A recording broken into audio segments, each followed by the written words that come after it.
My spoiled brother and my parents demands that I give them my lottery prize. My parents and I always had a good relationship during my childhood. My parents earned a good salary from a job that allowed them to work from home, so I always received plenty of attention, many gifts, and essentially everything a child could want.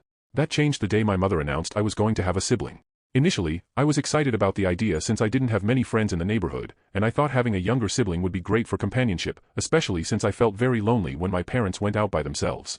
However, everything changed when he was actually born. At first, things were normal, and my parents continued to give me attention, albeit reduced.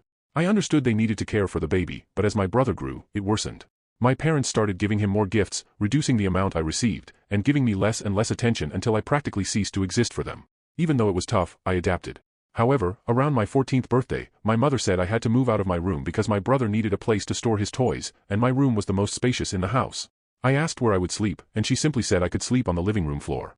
After much arguing and realizing she wouldn't change her mind, I accepted. In the following years, things deteriorated further, reaching a point where everything my brother wanted that was mine had to be handed over immediately, or I would be punished. I tried seeking help from other family members, like my grandparents, but they just said my brother was a good boy and I should do this for him. Despite everything, I had no choice but to accept. Then my 18th birthday arrived. To me, it was just another normal day. I had received some gifts from classmates and was heading home, expecting to be ignored as on my previous birthdays, probably even forgotten. But I was in for a surprise. My parents wished me a happy birthday, hugged me, and asked what I was doing there. I was happy they remembered and even hugged me, but I didn't understand the logic of their last question and asked what they meant. Then they said that now that I was 18, it made no sense to keep me, and I was just another mouth to feed, taking money away from my brother. I asked if they were serious and said they had never warned me they would kick me out at 18 and that I wasn't prepared.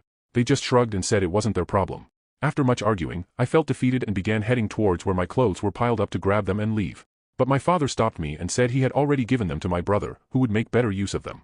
At that point, I just cried and asked why they had started treating me this way after my brother was born. They just laughed and told me to leave quickly and not to come back even for visits if I was going to be a crybaby. Completely lost and unsure where to go, I decided to enter a supermarket just to buy something before finding some shelter for the night. In line at the store, I picked a scratch card, not really hoping for anything, just wanting something to pass the time and perhaps test if my luck was that bad.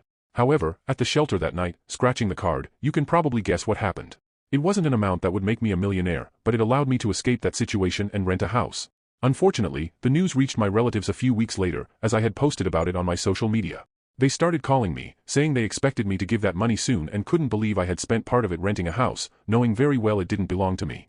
I asked what they were talking about, and they screamed even louder, saying it was obvious such a large sum of money was meant for someone like my brother and not me. They demanded I give everything to him by the end of the week or they would sue me. I just hung up the phone and blocked their number after that, incredulous about everything that happened. Now I'm scared, I don't know if they can really sue me, and I don't want that to happen. I'm afraid of losing the house I just rented, and I haven't found a job yet. I just want to be left alone.